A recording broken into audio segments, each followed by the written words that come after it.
At a charity event, the CEO sees a young blonde boy with the same green eyes as him and realizes he might be his long-lost son. Before we continue, don't forget to subscribe to the channel, like the video, and comment where in the world you're watching from. Let's go. The late afternoon sun bathed the sprawling gardens of the Kingston Youth Foundation in a gentle glow, illuminating rows of white canopies, colorful booths, and clusters of well-dressed guests. It was the charity's annual fundraising gala, a lavish affair where the city's elite mingled with local volunteers, all in support of underprivileged teens seeking scholarships and mentorship. At one of the reception tables, 17-year-old Noah Sullivan carefully arranged programs and name tags for arriving donors, his expression determined yet tinged with nerves. He was new to the foundation, and events like these always felt like stepping into a world apart from his own, an endless sea of sleek suits, high heels, and polite smiles that never quite seemed to reach the eyes. Meanwhile, in the circular driveway, a polished black sedan glided to a stop. Out stepped Dominic Harlow, the kind of man whose reputation spoke well before he did. Tall, broad-shouldered, and dressed in a tailored navy suit, he commanded attention simply by existing. A self-made millionaire CEO in the technology sector, Dominic was known for his business acumen and sharp instincts. His presence at the gala was more than a social appearance. He was one of the event's major benefactors. Cameras clicked as soon as he arrived, capturing every calculated angle of his chiseled face and the hint of a courteous smile that never quite reached his eyes. He moved through the crowd with cool confidence, shaking hands with board members and exchanging formalities with socialites who seemed desperate for his approval. Yet beneath his composed exterior, Dominic felt a flicker of restlessness he couldn't explain. Perhaps it was the memory of a conversation from the previous evening when his mother's voice had echoed over the phone, telling him he should do more than just donate money. That real impact required a personal touch. Or maybe it was something in the air, the sense that tonight would be different from the usual routine of speeches, applause, and giant novelty checks. As he edged closer to the main pavilion, Dominic let his gaze wander across the volunteers. Most were college students or staff wearing crisp polos with the charity's logo. Yet one figure stood out, a lean teenage boy with pale brown hair, meticulously handing out auction paddles and directing new arrivals to their seats. There was something about the way the boy held himself, the tilt of his chin, the careful but determined look in his eyes. Dominic paused, momentarily wondering why an unfamiliar volunteer could possibly snag his attention like this. He approached the reception table intending to introduce himself as the event's sponsor, but as he neared, his heart gave an inexplicable lurch. Up close, the boy's features stirred a memory buried deep in Dominic's mind. He had the same sharp angle to his jaw and the same glint in his dark eyes that Dominic used to see in the mirror as a young man. Was it just a trick of the light, a coincidental resemblance? Trying to quell the sudden turmoil in his chest, Dominic stepped forward with a poised smile. "Hello," he said, extending his hand. "I'm Dominic Harlow, one of the foundation's benefactors." The teen politely took his hand. "I'm Noah," he replied, voice steady, but eyes flickering with curiosity. "Nice to meet you, Mr. Harlow. Let me see if I can find your table number." Dominic watched the boy rifle through pages of meticulously printed seat assignments, feeling an inexplicable coil of tension in his stomach. There was no rational reason to feel anything but mild interest, and yet each small move the teenager made, his brisk efficiency, that faint line of concentration between his brows, seemed hauntingly familiar. Struggling to keep his composure, Dominic cleared his throat and attempted conversation. "You look pretty organized," he remarked. "Is this your first time volunteering?" Noah glanced up, nodded, then found Dominic's table assignment. "I've volunteered at local events before, but never anything this big," he admitted. "I'm here because the Kingston Youth Foundation granted me a mentorship scholarship last month. I'm trying to give back in any way I can. It's a good cause." His humble tone jarred Dominic. He expected volunteers to be polite, but the sincerity in Noah's voice was disarming. "That's admirable," Dominic offered. "Are you in high school?" A small smile curved Noah's lips. "I am. Senior year." Dominic opened his mouth to say something else, but found himself interrupted by a board member's excited greeting. "Mr. Harlow, we're thrilled you could join us. Come this way. We have a seat near the front for you." The older man gestured energetically, beckoning Dominic toward the grand tent. Dominic gave Noah a brief nod and turned to follow, trying to brush aside the strange turbulence that had seized his thoughts. Inside the pavilion, the opening speeches began. A polished speaker thanked donors, praised volunteers, and laid out the foundation's goals for the upcoming year. Polite applause followed every key point. From his seat near the stage, Dominic feigned attention, though his mind was elsewhere. He glanced around, scanning the crowd for glimpses of that volunteer, Noah. He spotted the teen near a column, helping direct the newly arrived guests to their seats, unwavering in his focus. Each time Dominic's gaze settled on him, a powerful sense of recognition bubbled up, a certainty that he wasn't imagining things. He found himself remembering a single fleeting relationship from nearly 18 years ago, a whirlwind romance that ended almost as soon as it began. His memories drifted to a girl named Camille Sullivan, a bright, ambitious college sophomore who had transfixed him for one summer when he was barely older than Noah was now. They had parted ways abruptly, a situation neither had planned. They rarely spoke afterward, though Dominic tried to check in once or twice, only to find her phone disconnected. A rumor floated back to him years later. Camille had moved out of state. They had parted with no closure, no knowledge of each other's futures, and certainly no discussion about children. Dominic's heartbeat thundered. It seemed impossible. But if Noah's last name was Sullivan, could it be that this boy was her son? The notion made him dizzy. He needed to confirm it, yet how could he breach such a delicate subject in a place so public? Staring at the dais while donors made endless pledges, Dominic barely heard any of it. He could think only of that fleeting chance summer, the hush of stolen kisses on a moonlit campus, and the quiet heartbreak of separation. If that memory intersected with his reality now, what did it mean for both him and the teenager, who had no clue why Dominic kept looking at him? After the speeches concluded, the crowd dispersed to enjoy hors d'oeuvres and conversation.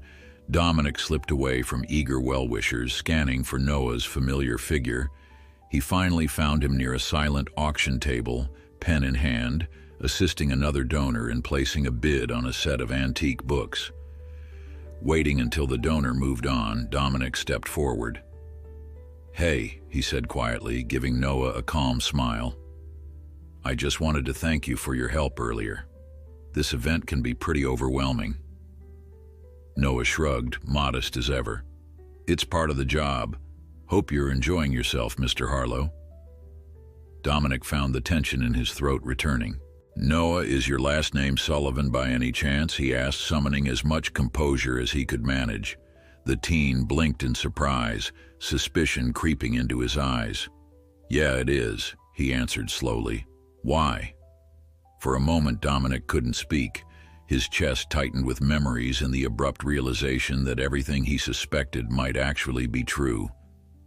In that instant, Dominic recognized the shape of the boy's cheekbones, the faint dimple in his left cheek, tiny details he hadn't fully registered until now. It was too uncanny to be coincidence. "I knew someone by that name," Dominic managed. "Camille Sullivan, a long time ago." Noah's face stiffened, surprise giving way to something guarded. "That was my mother," he said, voice trembling just enough to betray the swirl of emotion behind it. "She passed away 2 years ago." Dominic's heart seemed to drop into his stomach. His suspicion was no longer just a fleeting worry. It crashed down as reality. He stared at Noah, feeling 1,000 unspoken words churn in his mind. Camille, gone, and she had left behind a son. Their son, if Dominic's instincts were correct. A wave of regret and shock rolled through him. How much time had slipped away? Why had Camille never told him? He exhaled, trying to steady himself. The flurry of conversation and laughter from the gala droned around them, but it felt distant, as though they were standing in their own bubble of tension. "I'm sorry," Dominic said, his tone genuine. "I didn't know. She and I met when we were both in college. We lost touch, but I never forgot her." Noah's eyes flickered with confusion, sorrow, and something else, maybe relief or dread or a mixture of both. "That's interesting," he murmured, as though uncertain how much to reveal. "She never really talked about my father. Whenever I asked, she'd just say it was complicated." He paused, meeting Dominic's gaze. "Do you know something?" The question felt like a crossroad Dominic hadn't anticipated. He wanted to be certain, but how could he be anything but certain when the resemblance was so clear and the timing lined up perfectly? Panic and warmth battled inside him. This event was the least private place to delve into these revelations, but how could he leave the boy with no answers? A hush fell as they stared at each other, father and son, though neither had dared to speak the words. Then Dominic cleared his throat. "Noah," he began, choosing each word with caution, "there's a possibility. I might be—" He couldn't finish. Noah took a step back, eyes glistening. The swirl of emotions in the teen's face revealed a dawning realization as he pieced it all together. Before Dominic could say more, a passing charity organizer announced that the live auction was about to start, drawing the crowd's focus. An older volunteer tapped Noah's shoulder, reminding him to help collect final bids. Noah nodded mechanically, gaze never fully leaving Dominic's face. Then he slowly turned and walked toward the stage area, leaving Dominic standing in the wake of a truth that had once seemed unimaginable. He felt as if he'd been gutted, the charitable festivities suddenly inconsequential. The weight of years lost and secrets kept pressed down on him. Questions hammered his mind. Why hadn't Camille reached out? Would Noah even believe him? And what did it mean for both of their lives now that the past had come crashing into the present? Dominic glanced around the crowded tent, seeing the veneer of wealth and philanthropy, but feeling only uncertainty. All his life, he'd prided himself on making swift decisions, trusting his business instincts to guide him. Yet this revelation shook him to the core. For the first time in decades, Dominic wasn't sure what came next. His empire, his accomplishments, his influence, none of it mattered compared to this simple, shattering possibility that he had a son he'd never known, a son who at any moment might slip away again before Dominic ever truly had a chance to say, "I'm sorry and I'm here." The hush of the crowd settled over the main pavilion as the live auction began, with an auctioneer rattling off item after item in an upbeat cadence. Dominic remained at the edge of the tent, his thoughts too jumbled to focus on any of the offerings. He kept scanning for Noah, but the teen was busy managing bidding sheets and ushering guests who raised their paddles. At one point, their eyes locked across the room. Noah's expression flashed with a mix of nerves and pent-up questions, mirroring Dominic's own swirl of emotions. Then a wave of applause broke the moment, and Noah disappeared behind the throng of guests. Lingering by a display of rare art prints, Dominic tried to appear engaged whenever a fellow donor approached with pleasantries. Yet his mind flicked back to that single summer he'd spent with Camille Sullivan. She'd been fearless in debates and quick to laugh, a quality that drew him in from their very first conversation. They had talked about the future endlessly, but never once had either of them mentioned marriage or parenthood. Their departure from each other's lives had been abrupt, triggered by a misunderstanding that spiraled out of control. Now, standing under a swirl of twinkling fairy lights, Dominic wished he could rewrite those lost years. He excused himself from small talk as soon as he could and slipped outside to the garden perimeter, where a string of lanterns illuminated a winding path. The evening air felt like a mild reprieve from the tense atmosphere inside. In the distance, he spotted Noah finishing a conversation with another volunteer. The teen's posture seemed rigid, as if burdened by unsaid worries. Dominic's pulse kicked up. He knew he couldn't force a private talk right then, but he also couldn't leave the boy hanging, not after the shock of their brief exchange. So he strode forward, his heart pounding. Noah looked up when Dominic approached, his eyes reflecting the glow of the lanterns. For a moment, neither spoke. Then Noah cleared his throat. "I'm sorry if I acted weird," he said quietly. "I guess I just didn't expect any of this." Dominic's voice came out softer than usual. "No apology needed. I'm the one who practically dropped a bombshell. We don't have to talk about it here, but I'd like to, if you're willing." The teen nodded, though the tension in his shoulders didn't ease. Dominic could see the same questions swirling in the boy's gaze that lingered in his own mind. "Maybe we can talk after the event," Dominic suggested, glancing at the swirling crowd a few yards away. "I'll wait around until everyone leaves, if that's okay." Noah swallowed, glancing at the volunteers still bustling near the silent auction tables. "I'm supposed to help clean up, but I'd like that. I have questions." Dominic nodded, understanding the weight behind that simple phrase. Of course the boy had questions. Dominic had them too.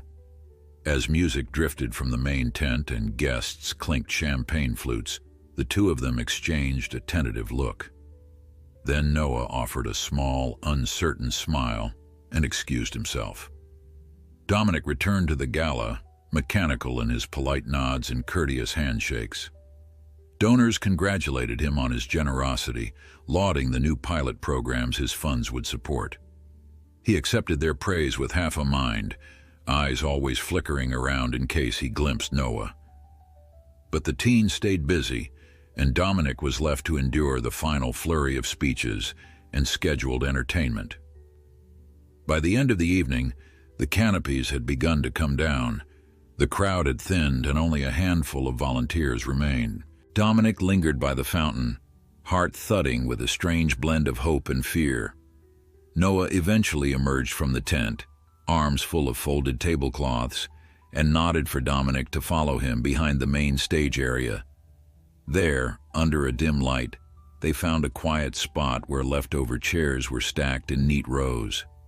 Noah set down the linens and crossed his arms over his chest, clearly anxious. "I'm not sure how to start," he admitted, voice trembling. Dominic took a measured breath. "Let's just go step by step. I met your mother in college. We dated, but it ended before I knew she was pregnant, if she even knew at the time." He paused, studying Noah's face. Noah took in the revelation, his eyes flickering with shock and something like sadness. "She never really talked about you," he said softly. "But whenever I asked about my dad, it was like she shut down. I only knew his name started with a D. I guess I stopped asking after a while." Dominic felt a wave of remorse wash over him. "I wish I'd had any clue," he murmured. "I tried reaching her once after we split, but I couldn't find her. We were both young and life pulled us in different directions." He stopped, struggling to explain how everything had unraveled. They stood there in weighted silence, the distant sound of staff hauling equipment into trucks, underscoring each breath. Dominic finally said, "I don't want to push you, but I want to be in your life if you'll let me. I know I can't make up for lost time, but maybe we can figure out what comes next." Noah raised his chin, clearly grappling with complex feelings. "I don't know what I'm supposed to do," he whispered. "I'm almost 18. I've been taking care of myself for a while now. Suddenly finding out I might have a father, it's confusing." Dominic lifted a hand, intending to set it on Noah's shoulder, but paused, unsure if the gesture would be welcome. "I understand," he said. "I won't rush you. Maybe we start small. Dinner, a few conversations, whatever you're comfortable with. I just want you to know that I'm here and I'm not going to vanish." A flicker of raw emotion crossed Noah's face. He swallowed hard and nodded, blinking rapidly as if trying to keep tears at bay. "Okay," he agreed quietly, almost to himself. "We can figure it out."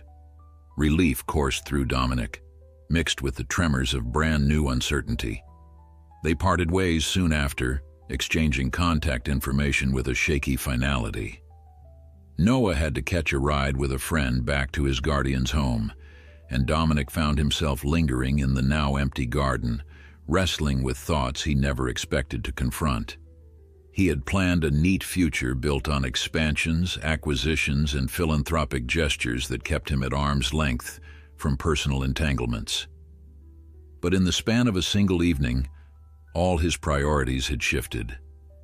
The memory of Noah's solemn eyes haunted him, reminding him that no business deal could be as important as a son he never knew he had. Over the next few days, Dominic tried to approach each hour with measured calm, but he couldn't keep his attention on spreadsheets or partnership calls.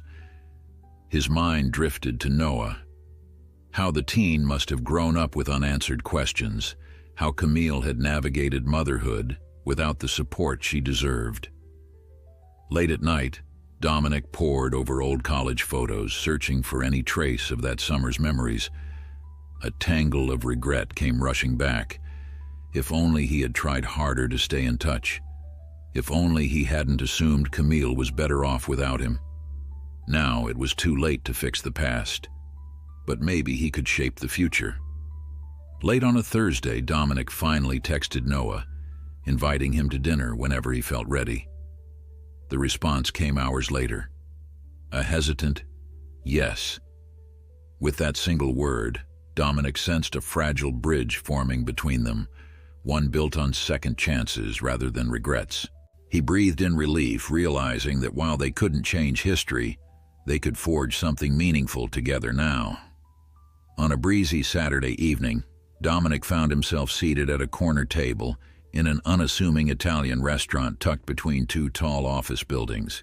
He hadn't wanted to pick someplace too opulent, suspecting that a lavish venue might make Noah uneasy, so he'd asked a trusted acquaintance for a recommendation. The result was a cozy spot with checkered tablecloths, soft lighting, and the comforting scent of simmering tomato sauce. Dominic arrived early, a bundle of frayed nerves hidden beneath a composed exterior. He glanced toward the door every time it swung open, unsure whether relief or anxiety would dominate once Noah actually walked in. At exactly 7 o'clock, Noah appeared at the entrance, shoulders slightly hunched, gaze flicking uncertainly between tables. He wore a collared shirt that looked freshly ironed, as though he'd made an effort not to appear too casual.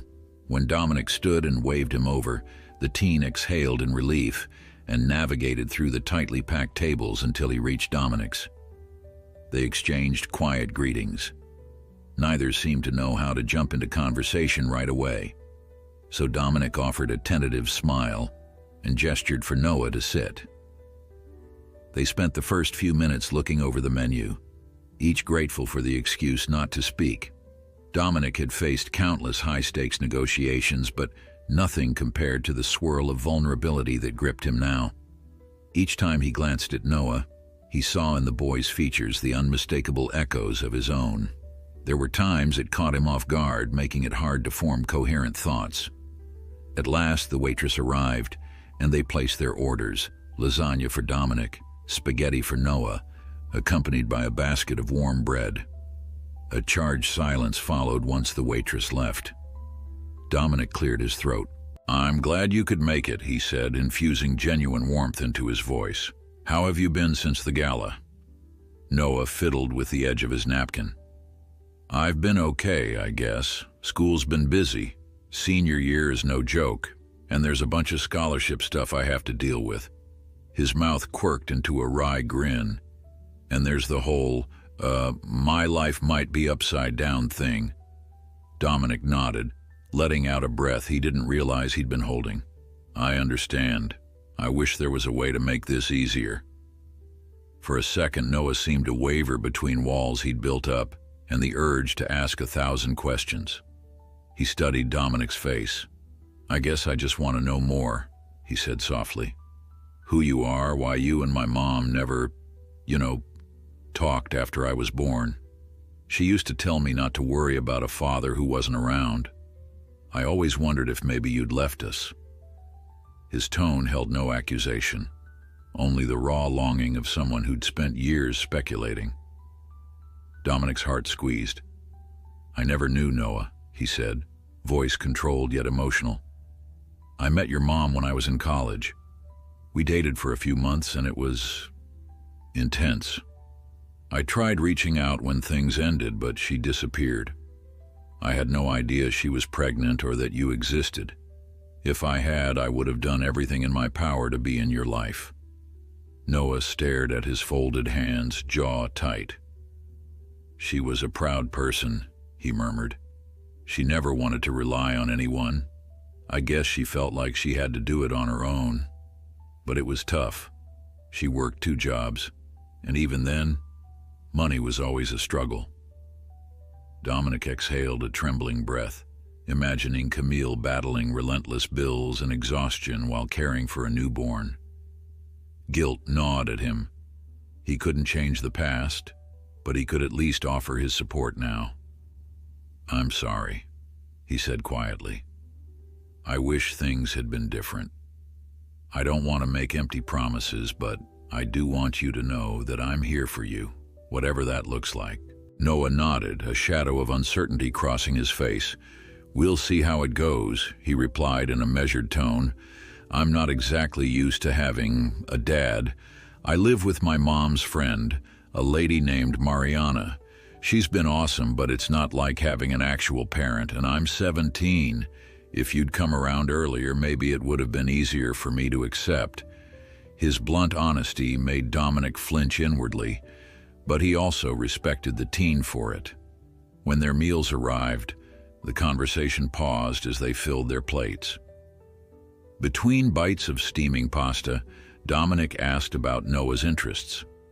The teen lit up a bit when talking about a local robotics club he'd joined through the Kingston Youth Foundation's mentorship program. We're working on a project for regionals, he explained, the spark of excitement brightening his features. I'm in charge of coding a small drone we built from scratch. It's challenging, but it's cool seeing it come together. Dominic found himself smiling. That's impressive. I run a tech firm, so if you ever want to see some of our labs or talk to my engineers, I'd be happy to arrange that. Noah's face registered a flicker of amazement. That'd be honestly really cool, he admitted. But I don't want charity or special treatment. I'm applying for college scholarships in engineering, though, and I could use guidance. If you're offering advice, I wouldn't say no. I'm offering anything that helps, Dominic assured him, relieved that the conversation felt less strained. He wanted to provide resources without making Noah feel like a product to be financed. It was a delicate balance, one he had no experience with. They finished the main course, and Dominic signaled for the check. Over leftover bread and half-finished drinks, they slipped into lighter chatter.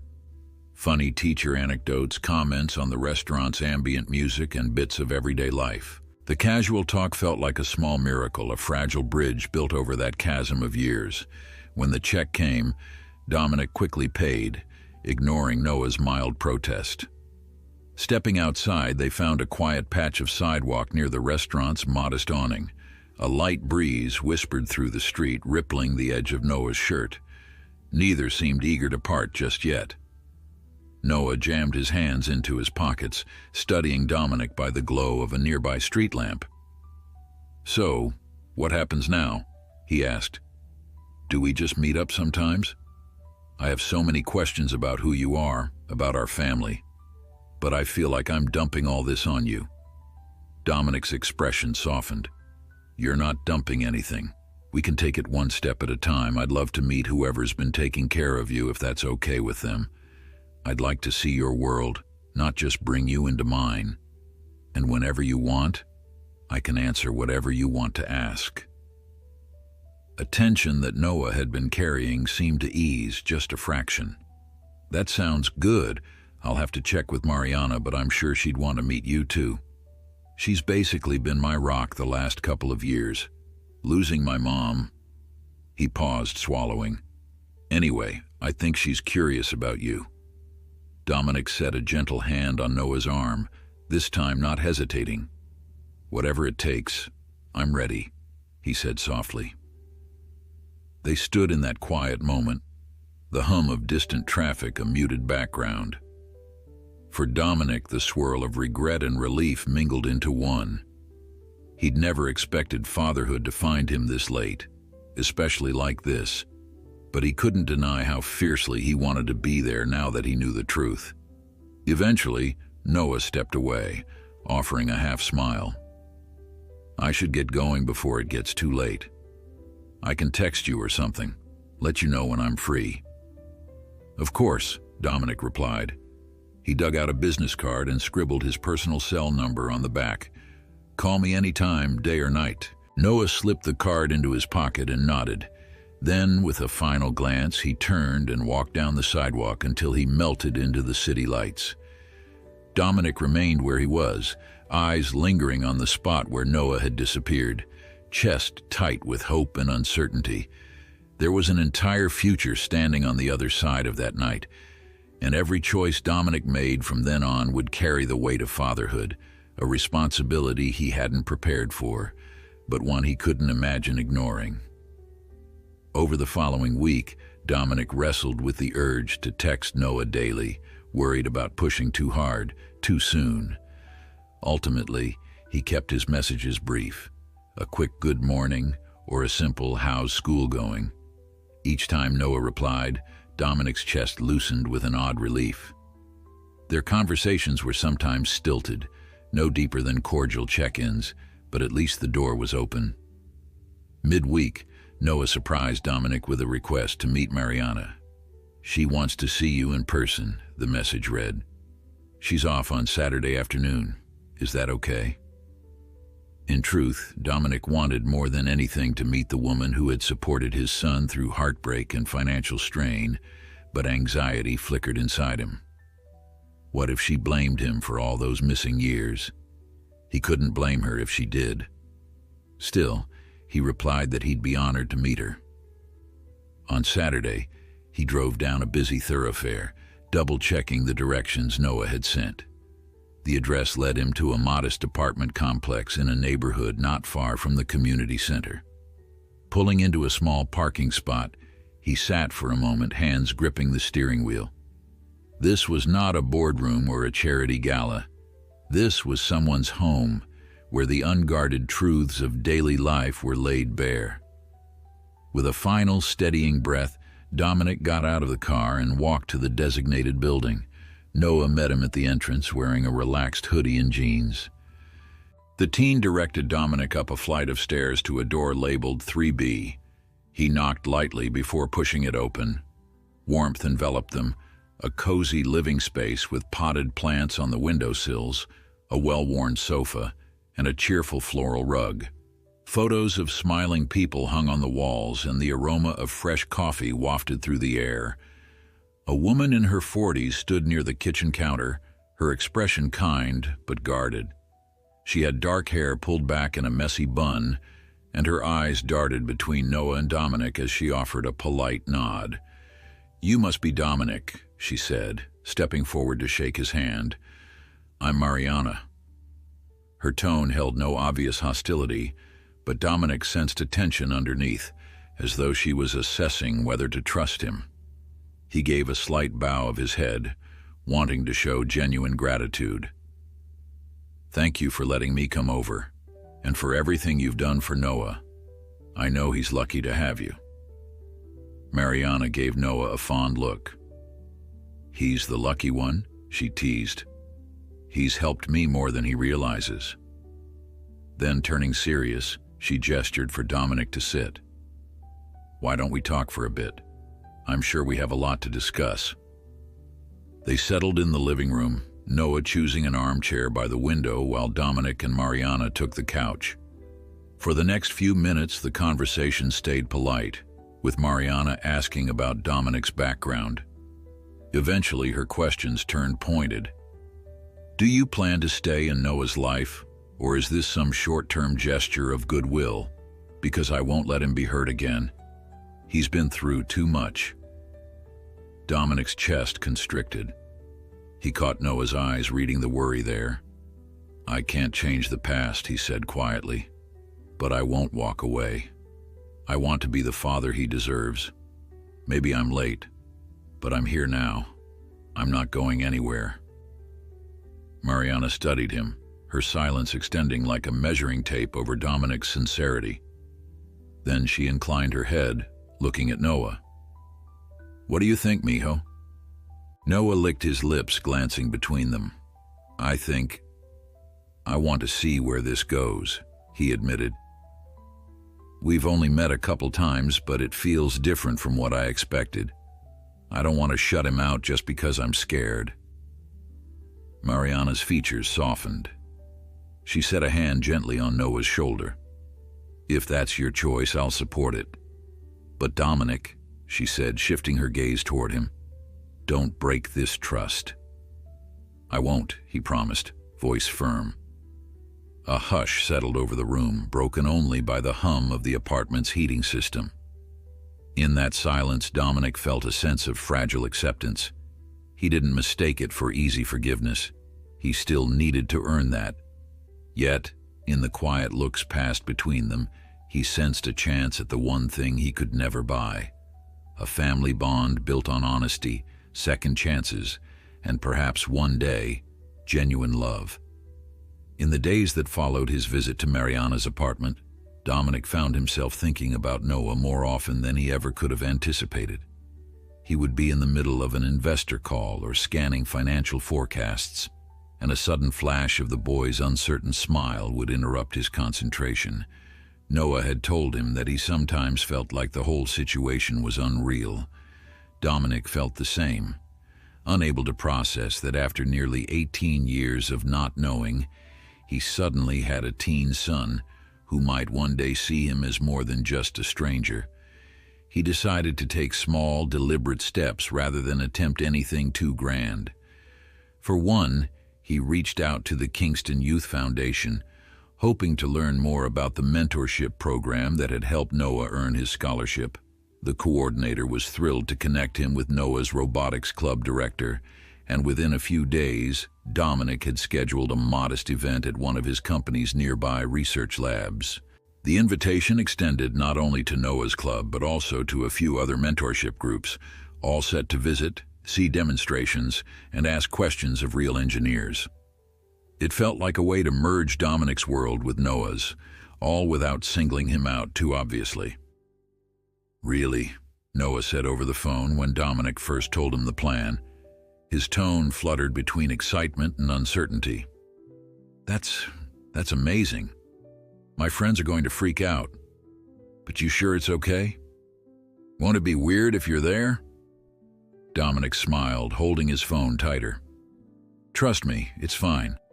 It's meant to be a community outreach initiative anyway. My staff is used to doing tours. I just thought it might be cool for you and your classmates to see some cutting-edge projects." On the other end, Noah let out a breath. "Yeah, definitely cool." They confirmed the date for the following Saturday morning. The week leading up to it was a blur for Dominic, crammed with last-minute planning. He wanted to ensure the visit ran smoothly. He asked his employees to tailor their demonstrations for a high school audience and arranged for a small catered lunch afterward. Part of him worried this was too much, but he kept reminding himself that the intent wasn't to impress or overwhelm. It was to help Noah see that he belonged in this world of technology if he wanted to, and that Dominic believed in him. At last, the morning arrived. A chartered minibus pulled up outside the company's glass-walled headquarters, and a handful of high school students stepped out, accompanied by 2 teachers and an enthusiastic robotics instructor. Noah descended last, glancing around the pristine lobby with wide eyes. Spotting Dominic near the reception desk, he waved shyly, then hesitated, as if trying to decide whether to run up and chat or hang back to keep from standing out. Dominic gave him a casual nod of greeting, wanting to respect Noah's desire not to be singled out. "Welcome, everyone," Dominic said, addressing the group. His carefully honed public speaking voice resonated in the open space. "I'm Dominic Harlow, CEO here, and we're honored to show you some of our latest projects. We'll divide you into smaller groups so everyone can get a closer look. Follow me." He led them down corridors gleaming with polished floors and rows of offices divided by glass partitions. Through those transparent walls, engineers and programmers could be seen hunched over prototypes or writing code on giant screens. The students chattered excitedly, occasionally pressing their faces closer to the glass for a better view. Noah trailed behind his peers, mostly keeping quiet, but Dominic caught a faint smile whenever he thought no one was looking. Their first stop was an augmented reality lab where a team demonstrated headsets designed for specialized training. The instructor holding a pointer explained how the software helped simulate real-life scenarios for technicians or medical students. A few of the teens got to try it on, reacting with delight when they saw holographic images overlaying the real environment. While the rest of the group chatted with an engineer, Dominic moved closer to Noah, lowering his voice. "So, what do you think?" "It's awesome," Noah answered, cheeks flushed. He glanced sideways at his father, uncertain. "Thanks for setting this up." Dominic nodded, feeling a subtle rush of relief. "It's my pleasure. I'm just glad you're all enjoying it." They moved to the next station, where a robotics specialist introduced a compact drone that mimicked insect flight patterns. The teenagers peppered the expert with questions about coding and hardware. Noah, who was usually quiet, actually stepped forward to ask about propulsion and aerodynamic stability. Dominic listened closely, impressed by how well-informed and articulate his son was. He'd never imagined that he and Noah would share so many overlapping passions, but watching him confidently discuss mechanical components and flight algorithms felt like a bridge spanning their lost years. Around midday, Dominic guided everyone to a break room that had been transformed into a casual buffet area. Fresh sandwiches, fruit, and an array of snacks were laid out on tables, while overhead screens displayed slides of the company's philanthropic initiatives. As the teens settled in with their meals, Dominic pulled Noah aside, giving him a gentle nudge in the direction of a small conference room for a quieter chat. "Everything okay?" Noah asked once they were alone, setting his paper plate down. Dominic leaned against the table, arms crossed loosely. "I just wanted to check on you, make sure this wasn't too much. I know it can feel overwhelming." Noah broke into a genuine smile, all traces of timidity gone for that brief second. "Honestly, it's amazing. I never thought I'd get to see labs like this in person. My instructor is over the moon. My friends are already talking about how to replicate some of these ideas for our next competition." A warm pride blossomed in Dominic's chest. "I'm happy to hear that. And hey," he added, hesitating only slightly, "if you need any guidance for your robotics projects, let me know. Maybe we can arrange something more personal. Like you coming here after school once a week, meeting some of the engineers, only if you're interested." Noah's eyes lit up, but his voice remained cautious. "You'd really do that?" Dominic nodded. "If it helps you grow, absolutely." Before Noah could reply, a voice called from the hallway. It was the robotics instructor looking for him. "We're heading to the demonstration bay. You coming, Noah?" Noah gave Dominic a look that held both gratitude and an undertone of lingering uncertainty. "I'll be right there," he replied, then turned back to Dominic.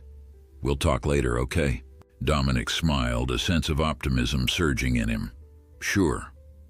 The afternoon wrapped up with a final exhibit, a sleek presentation of how the company integrated AI into environmental monitoring. The teens listened raptly, and when the time came to board the bus, they left with excited chatter about their future in technology. Noah, however, hung back, letting his classmates drift ahead. When the instructor wasn't looking, he stepped closer to Dominic and slipped a small note into his hand. Curiosity sparked in Dominic's eyes as he watched the teen walk away and rejoin his group. Back in his office after the bus had vanished and the building returned to its usual hush, Dominic finally opened the note. It read, "Thanks again. I want to see more. Let me know when you're free. Noah." Though brief, the message held an invitation that made Dominic's heart lift. It was something he could hold on to, a simple sign that Noah wanted to keep bridging the gap that separated them. Buoyed by that feeling, Dominic spent the next few days finalizing a project timeline for Noah's potential after-school visits. He also called Mariana to make sure she was comfortable with the idea. To his relief, she sounded more at ease than she had during his first visit. "It's great that you want to mentor him," she said over the phone. "But just remember, Noah's not the type to come running if something goes wrong. He'll hide his problems. If you want him to trust you, you have to prove you'll stick around no matter what." She didn't say it unkindly, but the warning reverberated in Dominic's mind long after the call ended. He had to keep showing up day after day, no matter how awkward or challenging it got. Any sign that he might lose interest would only confirm Noah's worst fears. Dominic knew he had a lot to learn about being a parent, especially to a teenager who'd learned self-sufficiency the hard way. Still, for the first time since discovering the truth, he felt more hope than dread. That hope carried him into the next week, when he and Noah agreed on a day for their first after-school session at the lab. Dominic had the front desk issue a visitor badge under Noah's name, and at 3:30 on a Wednesday, he found himself pacing by the security turnstiles, waiting. The building buzzed with the usual mid-afternoon energy, employees rushing by with files or coffee, managers talking in clipped voices on phone calls. At the corner near the revolving doors, Dominic spotted Noah's slim silhouette. The teen stepped into the lobby, glancing around with cautious excitement. "Hey," Dominic greeted, offering a quick wave. Noah gave him a small smile in return, and they walked side by side toward the elevator bank. Riding up to the 6th floor, Dominic explained that a junior engineer, Felicia, had offered to show Noah some coding tricks for advanced flight patterns. "She's only been here 2 years, Dominic said, "but she's brilliant. She started a drone racing club in college." "That's so cool," Noah breathed, unable to mask his enthusiasm. "I really appreciate this." They strolled past rows of glass-walled offices, eventually reaching a cluttered corner space where half-built prototypes and circuit boards sprawled across multiple work tables. Felicia, wearing thick glasses and an oversized sweater, gave Noah a wide grin as they shook hands. She proceeded to walk him through a series of design models, encouraging him to ask anything he wanted. Dominic watched from the sidelines, heart surging whenever he saw Noah's focus sharpen or heard the excitement in his voice. This was more than a casual father-son catch-up. It was a genuine melding of two worlds, Dominic's realm of technology and Noah's budding passion for invention.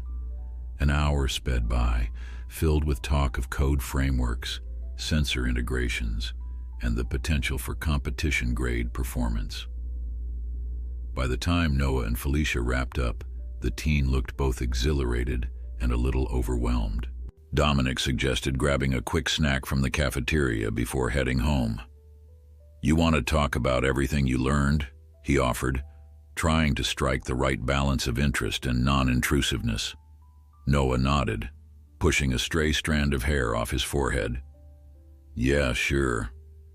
They found a corner table in the building's sleek cafeteria, complete with wraparound windows that showcased the city skyline. As they settled with a couple of sandwiches and sodas, Noah launched into a rapid-fire rundown of Felicia's suggestions.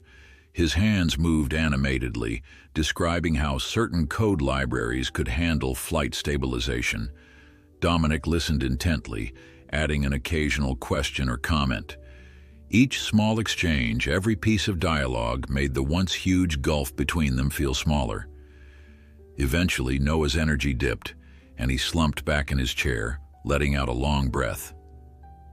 I'm definitely going to need time to process all of this, but it's amazing, he said, then glanced at Dominic. Thanks for not making it weird. I was worried that you'd be hovering, like some super intense parent who wants to micromanage every moment. Dominic chuckled softly. I'm trying to learn as I go. Trust me, I'm not an expert at any of this. But I want you to have space to explore what you love. A flicker of something grateful passed through Noah's eyes. He opened his mouth as if to speak further, then closed it, as though still uncertain how much he wanted to share. Finally, he shrugged in a friendly way. It's nice having you around. Different, but nice. They lingered over their sodas, not rushing the moment.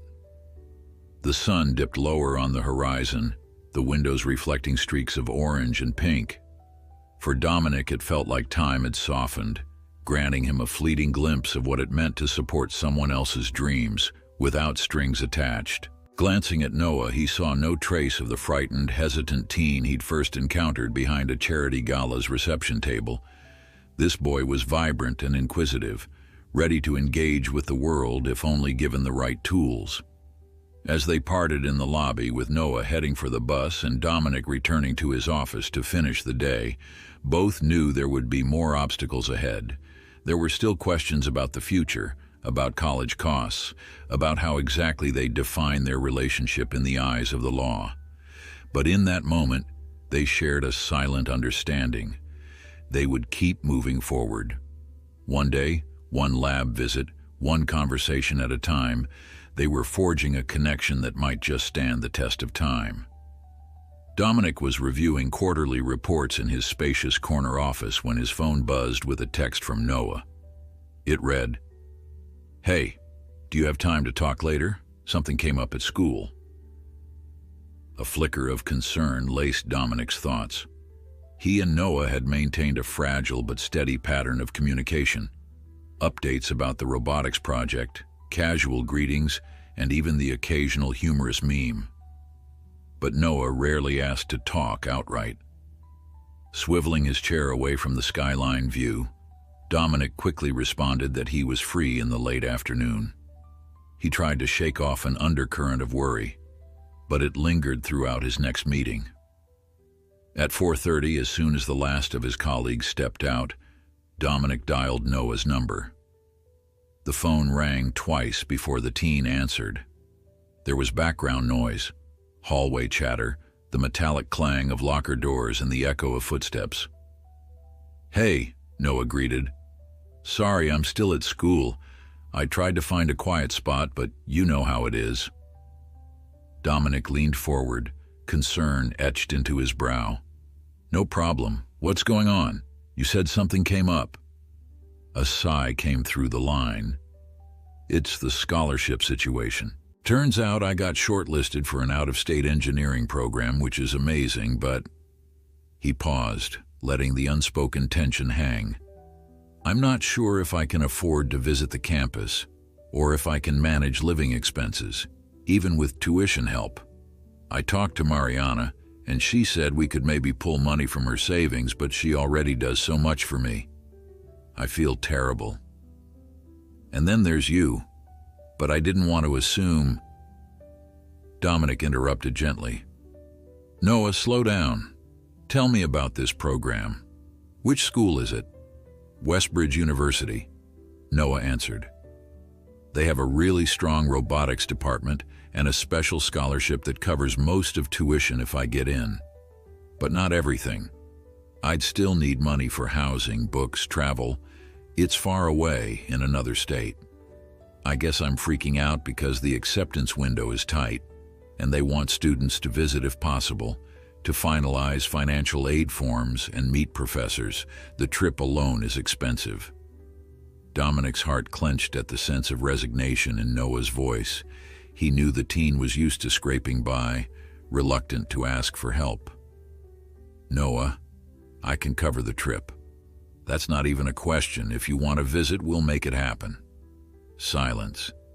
Then a quieter response. "I was afraid you'd say that, but it feels weird taking that much money from you." Dominic inhaled, choosing his words carefully. "I understand you're uncomfortable, but think of it as an investment in your future, one I'm happy to make. Not because I want to control anything, but because I want you to have every opportunity. If you decide Westbridge isn't for you, fine, but you should at least get to see it." The background noise faded slightly, and Dominic guessed Noah had ducked into an emptier corridor. "I appreciate it," Noah said at last. "But can we talk in person? Maybe I can come by the office tomorrow after school." "Of course, whatever you need." Dominic paused, then added softly, "I'm proud of you, you know. Getting shortlisted for a program like that is huge." A wry laugh crackled through the phone. "Thanks, I'll text you when I'm on my way." Then a click, and the line went silent. Dominic leaned back in his chair, emotions warring in his chest. He was determined to support Noah, but he also recognized the teen's wariness about relying on a father he barely knew. Still, money was the least Dominic could offer.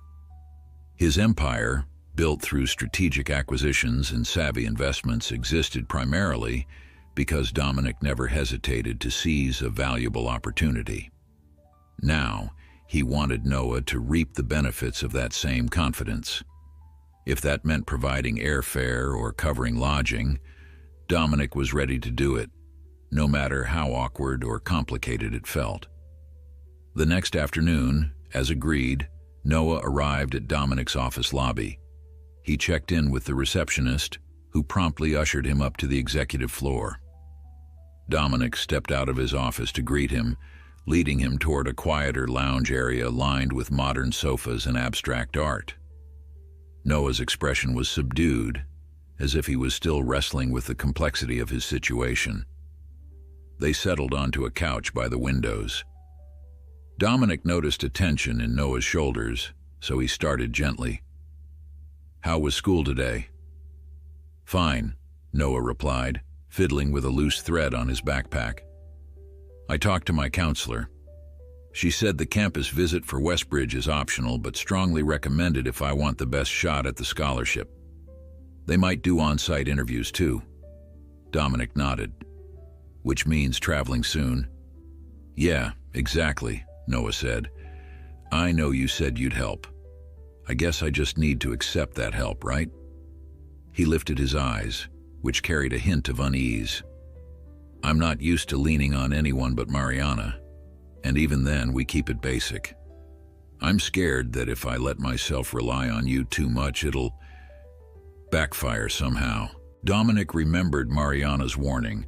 Noah was the kind of teen who hid his problems, afraid that one misstep would send his whole support system crumbling. "I understand," Dominic replied, voice steady. "But I promise you, I'm not going anywhere. I've missed enough of your life. Let me help with this." Noah's posture eased, though he still gnawed his lower lip. "Okay," he managed. "Then, yeah, I'd like to visit Westbridge. I should see what it's like. My counselor said we can schedule a tour for next weekend if everything lines up. Is that too soon?" Dominic almost laughed out loud with relief.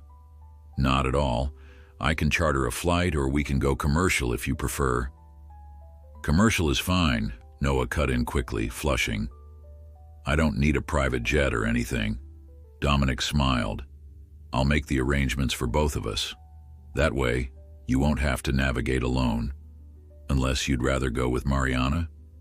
She can't get off work right now, Noah explained. And the only other person who might have gone with me is my robotics instructor. But that felt weird to ask. I guess I'm glad you'll come. The statement hung between them, a tacit admission that their bond was still new but growing. Dominic reached out and gave Noah's shoulder a gentle squeeze. I'm honored, he said. We'll figure out hotels, schedule all of it. Consider me your personal travel agent. A tentative grin tugged at Noah's mouth. Okay, he said simply, and in that single word, Dominic heard a glimmer of trust. They spent the next half hour hammering out details, dates, flight times, how to handle potential interviews. Dominic typed notes into his phone, frowning occasionally as he tried to recall how campus tours usually worked. He'd never gone on one himself. His path had been less traditional, skipping formal college in favor of building startups. But he was determined to make the experience seamless for Noah. By the time they finished, the teens' tension had mostly vanished, replaced with quiet excitement. On Saturday morning, a week later, Dominic woke before dawn. Despite years of disciplined routines, he felt an anxious flutter in his stomach. He was taking his son on a college visit, something he'd never imagined doing. He dressed in casual slacks and a light jacket, hoping not to look too much like an imposing CEO. Then he grabbed his luggage, locked up his penthouse, and headed for the airport. They'd agreed to meet in front of the security checkpoint. As soon as Dominic spotted Noah, duffel bag slung over his shoulder, eyes sporting mild jet lag even though they hadn't left yet, he felt a flicker of warmth. Ready? Dominic asked, handing over a boarding pass. Noah nodded, and they navigated check-in and security. The flight was a blur of seatbelt lights, cramped aisles, and a faint drone of conversation. Dominic tried to keep the mood light, asking Noah about robotics club, about his friends, anything to distract from the flight's monotony. Upon landing, they discovered a modest airport in a city dwarfed by wide-open plains. The university shuttle Dominic had prearranged rolled up out front, and they climbed aboard, jostling for seats among a few other prospective students. Though Noah mostly stared out the window, Dominic sensed the swell of nerves beneath his silence. They soon passed into the campus proper, a cluster of brick buildings, archways, and spacious quads lined with leafless trees. The crisp air carried a faint promise of winter, nipping at their faces as they stepped off the shuttle. A student ambassador met them in the admissions lobby, guiding them to a small orientation. Chairs were arranged in a makeshift circle, and a group of high school seniors listened to a bright-eyed speaker describe financial aid processes and scholarship interview expectations. Noah's gaze flitted from the overhead projector to the student guide, while Dominic observed from one side, resisting the urge to intervene or pepper the speaker with questions about deadlines. This visit was Noah's. Dominic was here to support, not overshadow. After orientation, they toured the engineering labs, passing rows of workbenches strewn with half-built drones, circuit boards, and mechanical arms. The building smelled of solder, coffee, and youthful ambition. Noah's excitement was clear. His eyes roamed hungrily over the equipment, occasionally drifting to Dominic with an appreciative grin. Finally, the group was split for one-on-one scholarship interviews, leaving Dominic in a waiting area with other parents. The older man next to him asked if his child was aiming for an aerospace focus. Dominic paused, remembering that he hardly knew how to answer such questions.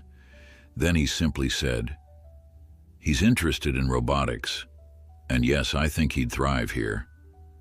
The words felt surreal. He was talking about a child he'd only known for a few short months, but the depth of paternal pride that welled inside him was astonishing. Noah emerged from the interview room about 40 minutes later, his expression caught between apprehension and relief. Dominic rose from his seat, scanning the teen's face for signs of how it went. So? He ventured carefully. Noah exhaled, setting a stack of paperwork onto a nearby table. They asked me about my project experience and future goals, he said. I tried to be honest, said I'm excited about real-world impact, not just classroom theory.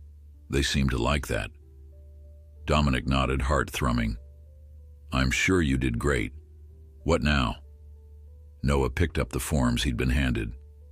They said they'll contact me in a few weeks if I advance to the final stage. There might be more interviews, virtual or in person, but I guess we head home and wait. While they walked across campus, the late afternoon sun dropped low in the sky, painting the old buildings in warm, golden hues. The entire place felt cloaked in a quiet sense of promise. Dominic could almost see Noah thriving here, tinkering in labs, forging new friendships and coming into his own. It felt right, even if the idea of his son living hundreds of miles away also stirred pangs of selfish regret. He was just getting to know the boy. Would he lose him to distance so soon? They arrived back at the shuttle pickup area, where a few other families milled around comparing notes. Noah sat on a low stone wall. So, thank you, he began, not meeting Dominic's gaze directly. Really, I know it can't have been cheap flying us out here on such short notice. Dominic crouched beside him, offering a gentle nudge to Noah's shoulder. I'd do it again in a heartbeat, he said. We're in this together, okay? Whatever comes next.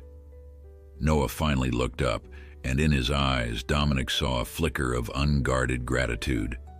The swirl of uncertainty remained, about scholarships, about the future, about them. But a single thread of closeness bound them in that moment. Neither was ready to say it out loud, but both recognized the fragile outlines of a bond they wanted to protect. They returned from Westbridge University in the late evening, exhausted but oddly energized. Noah dozed through most of the flight back, while Dominic found himself restlessly thumbing through business emails without really absorbing them. His mind kept replaying images of the campus, the buzz of possibility in the labs, the look on Noah's face when he'd seen the drones and circuitry up close. When they finally stepped off the plane, a wave of warmth flooded Dominic. They were forging memories, simple routines like fussing with luggage and yawning side by side that felt monumental in their fledgling bond. A driver met them at the airport curb, ready to shuttle each of them home. But Noah surprised Dominic by hesitating, backpack slung over one shoulder. Would it be weird if I came with you for a bit? The teen asked. Mariana's working late, and I'm not really ready to crash yet. Dominic's heart did a small flip. Of course, he said without hesitation. I'd love that. He signaled the driver to head for his penthouse in the city. Noah slid into the back seat, rubbing sleep from his eyes and occasionally peering out the window as lights streaked past. They didn't talk much during the ride, yet the silence felt companionable, underlined by the day's emotional weight.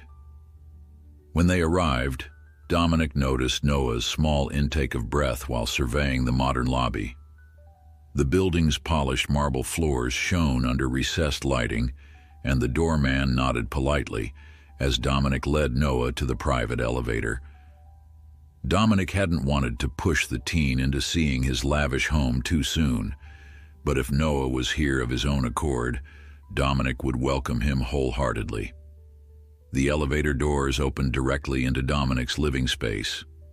Floor-to-ceiling windows framed the skyline, and at this hour, the city was a mosaic of shimmering lights. Noah took in the sleek furniture, the glass dining table, the sparse decor that reflected Dominic's preference for minimalism. Wow, he said softly, dropping his backpack near a low-slung sofa. This is different from what I'm used to. I'm sure it is, Dominic conceded with a wry smile. My life's been all about functionality and efficiency, but it doesn't exactly scream homey. If you're hungry, I can whip something up or order in. Feel free to poke around. Noah nodded, uncertain, then started wandering, Dominic followed him at a slight distance, answering the occasional question about a piece of art or an odd gadget. Watching the teen explore, Dominic realized how empty the penthouse had felt for years.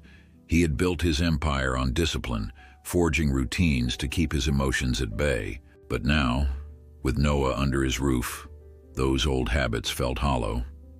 He wanted the place to be less a fortress and more an open door. Eventually, they settled at the kitchen island, where Dominic reheated some leftover pasta and handed Noah a plate. The teen ate absently, still absorbing his surroundings. When he finished, he glanced up. "You don't really have photos around," he remarked quietly. "Is that because you live alone?" Dominic leaned against the counter. "Yes," he admitted. "At first it was just me focusing on the company. Then I got used to it.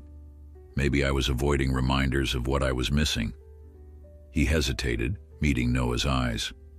"I'm sorry I wasn't there for you and your mom." The words hung in the air, and for a moment Dominic feared he'd overstepped.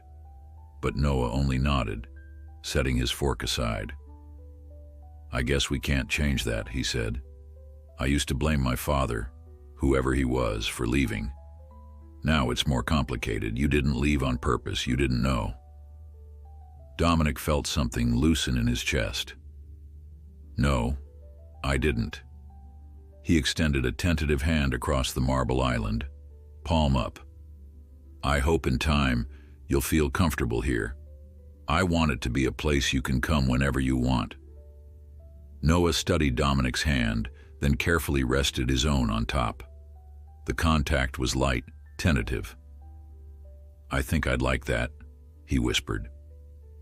They ended up watching a late-night tech documentary on Dominic's sleek TV, passing occasional comments about the engineering feats on display. The longer they sat, the more relaxed Noah became, though he remained cautious, as if testing how far he could trust this new closeness. Dominic retrieved spare blankets and pillows, offering the guest suite. "You can stay here tonight if you want. I don't mind taking you to Mariana's in the morning," he suggested. Noah hesitated, clearly torn between independence and curiosity. Finally, he shrugged. "Sure, if you're really okay with it." Dominic just smiled. Of course. That night, Dominic found himself lying awake longer than usual, staring at the dim city lights outside his bedroom window. Across the hall, his son was asleep, and the thought made him feel both exhilarated and oddly vulnerable. He wondered what Camille would say if she were alive, how she would have handled the meeting of father and son after so many missed years. He whispered a silent vow to do better than he had in the past, to hold on this time instead of letting life's complications shove them apart. By the time morning light spilled through the penthouse windows, Dominic had already brewed coffee, flipping absently through financial headlines on his phone.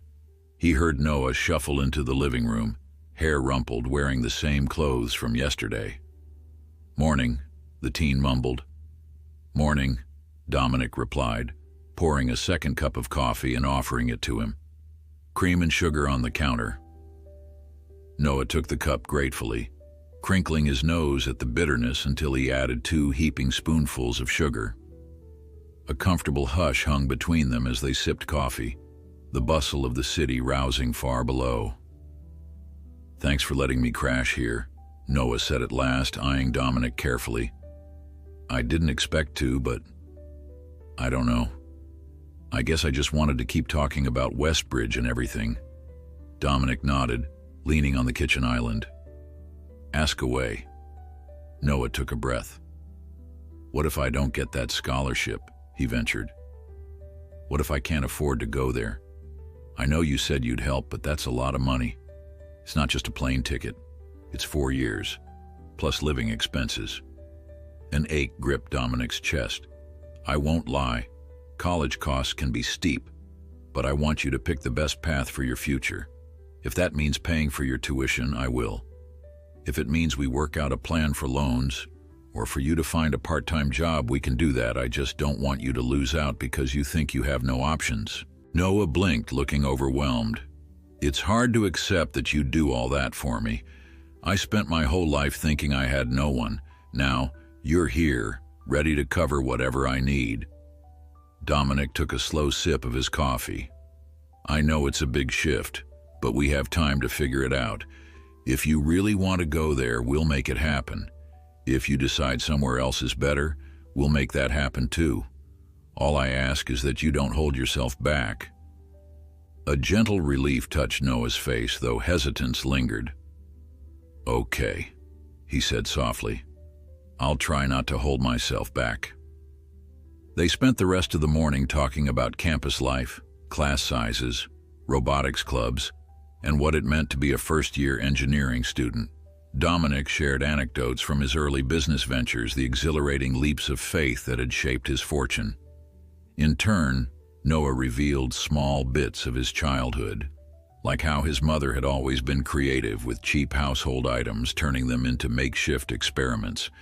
Dominic listened, imagining Camille meticulously guiding a young Noah through science projects, even as she juggled 2 jobs.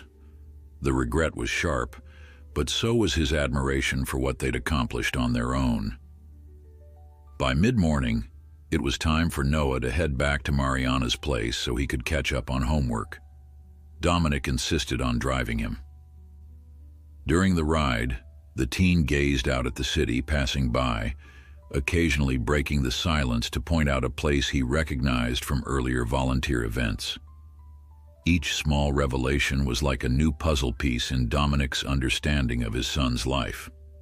When they arrived at the modest apartment complex, Dominic parked alongside the curb. Noah twisted in his seat, expression uncertain. "Thanks again. This was nice." It's weird to say that about a weekend trip for a scholarship, but it was. It felt normal. Dominic's chest tightened. "I'm glad," he replied simply. "Let's do it again sometime. You know, normal father-son stuff." The words felt strange on his tongue, but he meant them. He wanted to step further into that role if Noah would let him. Noah's cheeks colored slightly. "Sure. Yeah, let's figure that out." With that, he climbed out, grabbed his backpack from the trunk, and gave a final wave before disappearing into the building. Dominic sat there for a moment, engine idling, feeling the swirl of hope and uncertainty that had become so familiar. Finally, he pulled away, determined to honor the commitments he'd made. Over the next couple of weeks, life settled into a tentative rhythm. On some afternoons, Noah visited Dominic's company to chat with Felicia or other engineers.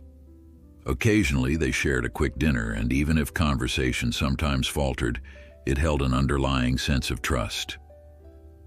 Mariana invited Dominic over once, and while the evening was a touch formal, she no longer bristled with guarded suspicion. She could see that Dominic was, at the very least, consistent in his desire to help Noah. Still, an anxious question throbbed at the back of Dominic's mind. What happens if Westbridge accepts him? The idea of Noah leaving for an out-of-state program so soon after they'd connected filled Dominic with contradictory feelings. He wanted Noah to thrive, but he also dreaded losing what little time they might have before the teen launched into adulthood. One Wednesday afternoon, as Dominic prepared for a late board meeting, his phone lit up with a text from Noah. "Got an email from Westbridge. They're offering the scholarship. Need to talk tonight if you're free." Dominic's pulse kicked up. He stared at the message for a long moment, imagining 1,000 outcomes.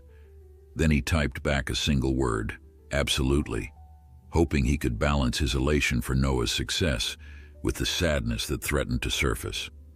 Dominic could hardly concentrate on his late afternoon board meeting. While his colleagues debated expansion strategies and projected revenue, he found himself staring at the glowing text on his phone. Noah had been offered the Westbridge scholarship and wanted to talk. Although he was thrilled for his son's achievement, a knot of uncertainty lodged in his chest. It meant that sooner or later Noah might move across the country. They'd spent only a few months forging a tenuous connection. Would the distance unravel it? He wrapped up the meeting swiftly, offering curt nods as executives filed out. The second the door clicked shut, Dominic dialed Noah's number. A few rings passed before the teen picked up, voice subdued, yet tinged with excitement. "Hey," Noah said, "you're done with your meeting?" "Just finished," Dominic replied. "What's going on? You said they offered the scholarship." There was a short intake of breath on the other end. "Yeah, full tuition.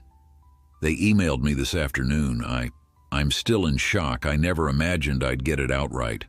They're sending details about housing options and meal plans, but the gist is that I've got a spot at Westbridge this fall if I want it." "That's incredible," Dominic said. He tried to keep his tone steady, determined to let his pride overshadow any hint of worry. "Congratulations. You earned it." "Thanks," Noah murmured. So, can we meet somewhere?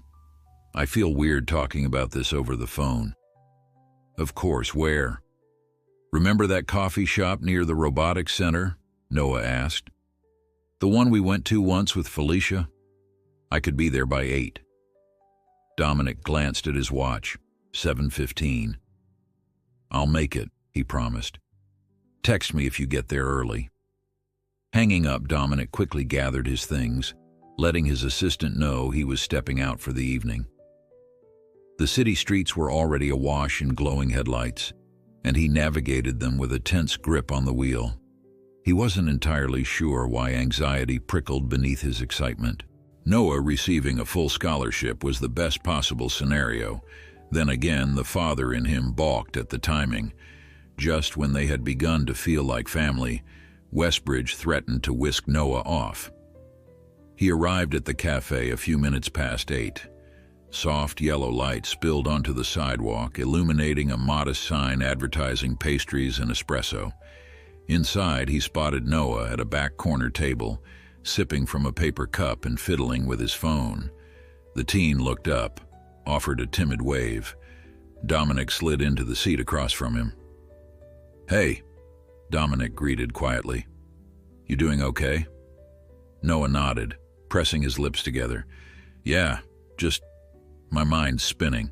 I told Mariana about the offer, and she's thrilled, of course, but it feels huge. Leaving home, living on campus, everything." Dominic leaned forward. "I know the feeling. Big changes can be scary, but you've worked for this." A flash of conflict moved across Noah's eyes. "That's what everyone keeps saying. I know I should be happy. I am. It's just, we've barely started getting to know each other. I keep thinking, if I move states away, will we just go back to being strangers?" The fear in his voice tugged at Dominic's heart. He wanted to say it was impossible they'd drift apart, but he knew enough about life's unpredictability to tread carefully. "We won't let that happen," he said firmly.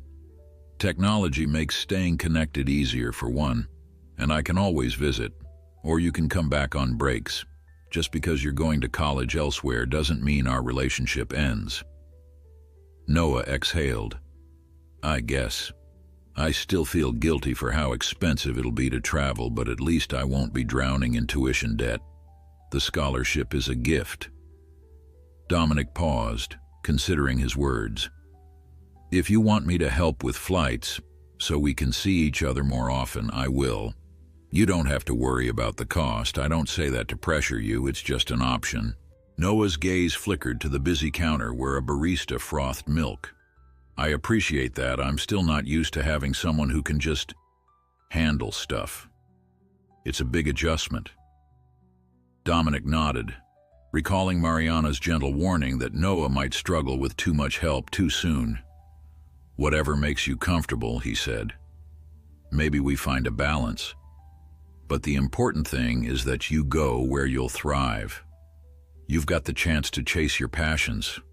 Don't let fear stop you." Slowly, Noah's posture eased. "You're right," he admitted.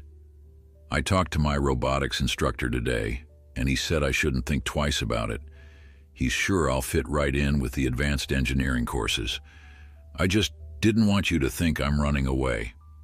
Dominic's chest tightened at the honesty in Noah's tone. "I don't see it that way at all. You're heading toward your future, and I'm behind you 100%. For a while, they lapsed into a thoughtful silence, the aroma of coffee and baked goods wrapped around them. Outside, the wind pressed leaves against the window, each gust drawing flickering shadows across the floor. At last, Dominic broke the quiet. "When do they need an answer?" "Within 2 weeks," Noah replied. "Then paperwork.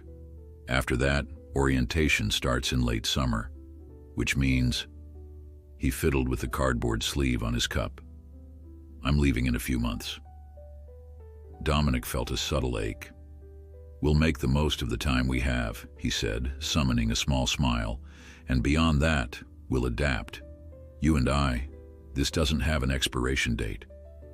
Noah met his eyes, relief tempered with sadness. "I want to believe that."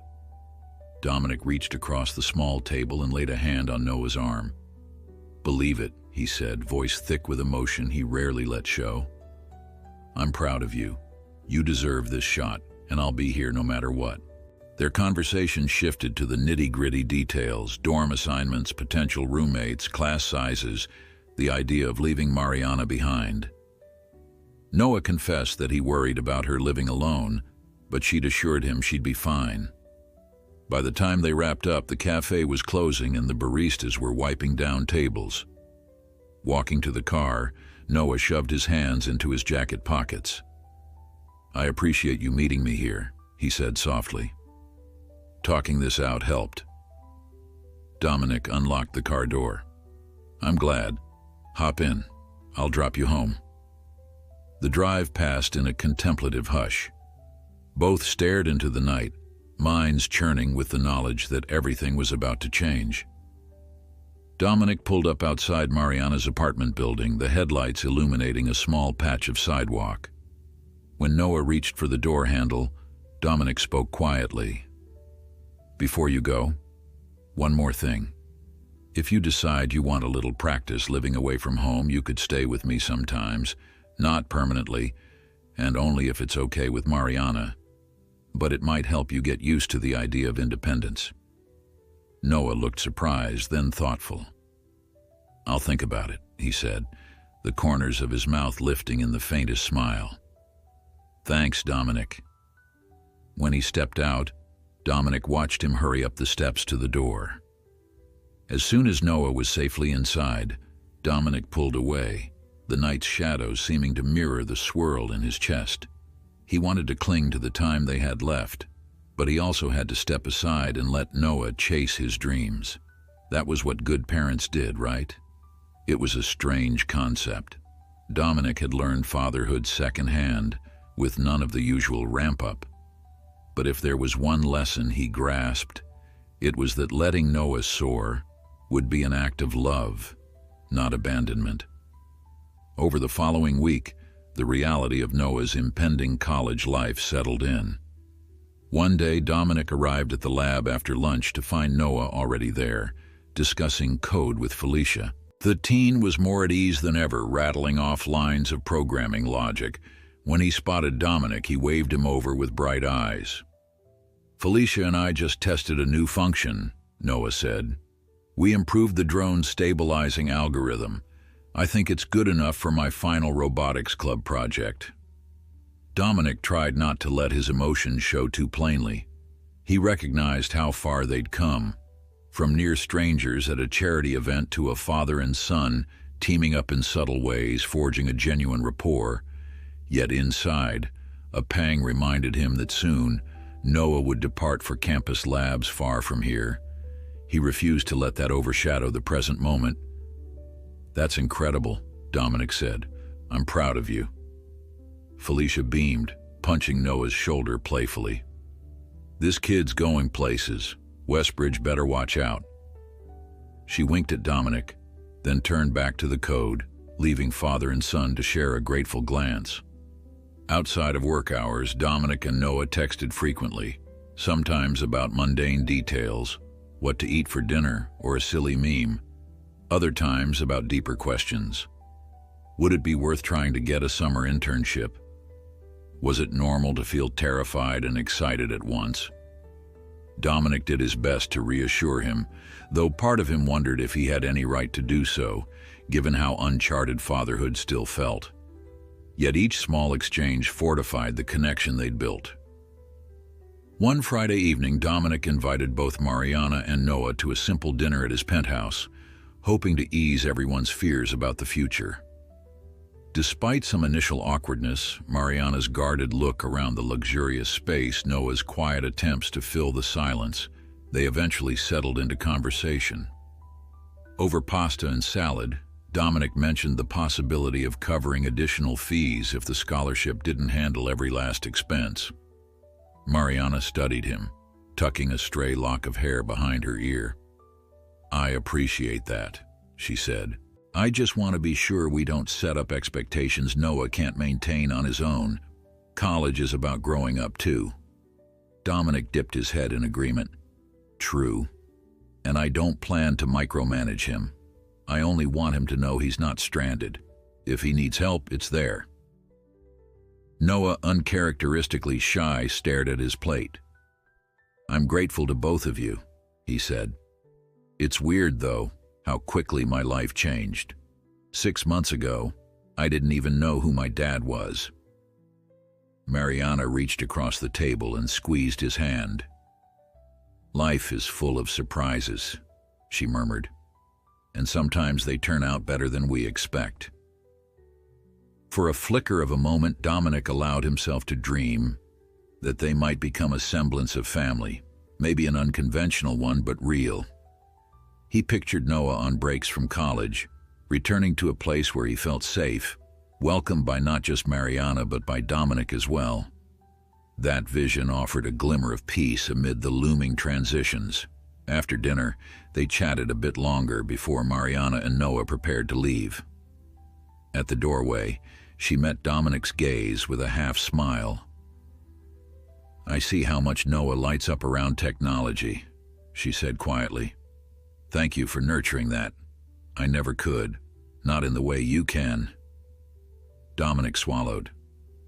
"I'm just glad to be here at all," he replied. "I won't take it for granted." Noah gave a tired wave, stepping into the hall behind Mariana.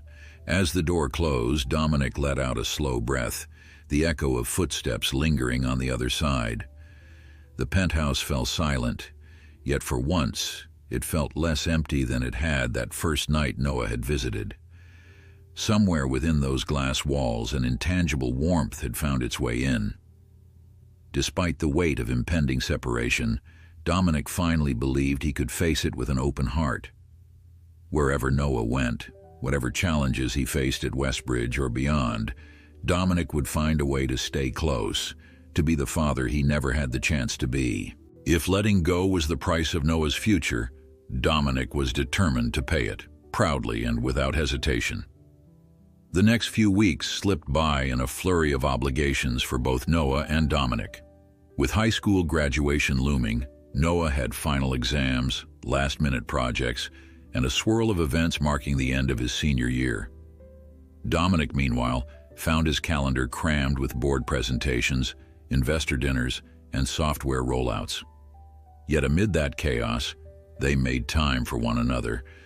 Sometimes it was just a quick coffee, Dominic in a tailored suit and Noah in a worn hoodie, hunched over a tiny table discussing everything from robotics designs to dorm necessities. Other times, they met at Dominic's penthouse, sharing casual takeout while the city's nightscape twinkled beyond the windows.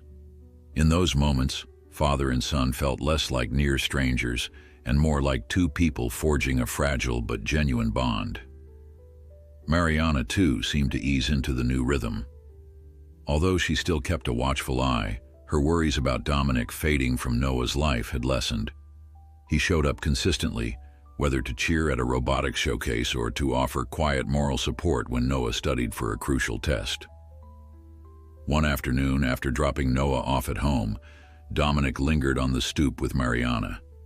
She smiled in a way that suggested guarded acceptance. "You're proving me wrong," she said, arms folded against a light breeze. "I'm glad he has you right now." Dominic only nodded, the words lodging in his chest. He was learning that fatherhood required no grand gestures, just steady presence. The more he saw of Noah's world, his small circle of friends, his messy binders filled with scribbled notes, the jokes he shared with Mariana, the more Dominic realized how much he wanted to be part of it all. Even the little anxieties like Noah's fidgetiness before an exam or the worry about paying for textbooks felt strangely precious. Each represented a piece of a life Dominic was determined not to miss again. One bright Saturday morning, they decided to clear space for fun, no lectures or checklists. Dominic picked Noah up early, surprising him with a plan to drive out of the city. "Thought we could use a break," Dominic explained. "There's a science museum about an hour away that's hosting a robotics demo. Sound interesting?" Noah shot him an eager grin, tossing a backpack into the car. They spent the drive blasting music from Noah's favorite playlist, mostly upbeat pop-punk and electronic tunes that Dominic pretended not to find baffling. The conversation flowed easily, skipping from the upcoming final exams to random trivia about exotic engineering breakthroughs. When they arrived at the museum, the main hall buzzed with families and students exploring hands-on exhibits. Noah gravitated toward the robotics demonstration area, eyes bright at the sight of mechanized arms assembling small puzzle cubes. Dominic hung back, letting his son pepper the demonstrators with detailed questions. He watched Noah lean forward excitedly, the teen's posture exuding confidence, as if he finally saw himself as belonging in these circles rather than peering from the edges. Dominic's heart swelled at the realization that maybe, just maybe, his influence was helping Noah step into that world without hesitation. Later, they wandered through galleries that showcased everything from dinosaur skeletons to deep-sea creatures. At one point, a group of younger kids marveled at an enormous robotic T-Rex. Noah half smiled, whispering to Dominic how the movements likely relied on programmed servo motors. Dominic teased him for being a robotics know-it-all, prompting Noah to retort, "I'll try not to correct you every time you call them mechanical arms instead of actuators." Their banter was light, playful, the kind of effortless back and forth Dominic realized he never had as a child. He felt fortunate that it was happening now, no matter how late in the game. They wrapped up the museum tour by grabbing lunch at the crowded cafe near the entrance, where kids chased one another between tables and tired parents attempted to corral them. Noah picked at a burger while Dominic scanned a map of the museum's surrounding attractions. "I wish I could have done stuff like this with Mom," Noah said suddenly, voice tinged with reflection. "She used to promise me a weekend trip somewhere fun whenever she saved enough money, but it never happened. She was always too tired, or we didn't have the spare cash. I think that's why I threw myself into online robotics communities." Dominic set the map aside, meeting the teen's gaze. "I'm sorry," he said gently. "She must have worked hard." "Harder than anyone I've known," Noah murmured. "But I guess that's why I appreciate all this. Just being able to come here. Not worrying about how we'll get back or whether we can afford tickets, it still feels surreal." Dominic reached across the small table, giving Noah's forearm a brief, comforting squeeze. "I'm grateful you let me be part of it, and I know she'd be proud of you, of everything you've accomplished so far." For a moment, Noah's eyes grew misty, but he blinked back any hint of tears and mustered a small smile. "Thanks," he whispered. Then he took a deliberate bite of his burger, as though physically sealing the moment with a reassurance that he was okay. Dominic let him lead the conversation away from heavier topics, focusing instead on the exhibits they'd seen and the next iteration of the school's robotics project. By the time they returned to the car, the tension had lifted, replaced by an undercurrent of renewed closeness. That evening, after Dominic dropped Noah at Mariana's, He drove back to his penthouse under a darkening sky. He lingered at the window, gazing out at the shimmering metropolis. Even the city's frenetic buzz felt different now. His priorities had subtly shifted. The hours he once spent buried in strategy sessions or midnight deal-making were increasingly devoted to forging memories with Noah. For the first time in his adult life, the drive to accumulate success had a real competitor, fatherhood with all its joys and complexities. A few days later, Noah texted him the best news yet. "I'm officially graduating with honors." Dominic's chest warmed, pride surging. He suggested a celebratory dinner and Noah agreed, though he insisted on inviting Mariana. The following weekend, they sat together at a modest family-run restaurant, toasting Noah's academic success. Mariana raised her glass of sparkling cider, congratulating him for pushing through every challenge. Dominic followed suit, unable to keep the smile off his face. The teen looked embarrassed by the attention, but also secretly pleased. "It's all happening so fast," Noah commented at one point, staring at the flickering candle on the table. "Graduation in a few weeks, then I'm off to Westbridge in August. Part of me can't wait, and part of me feels like I'm leaving behind everything I've known." Mariana patted his hand. "That's how it should feel. The best adventures always come with a little fear."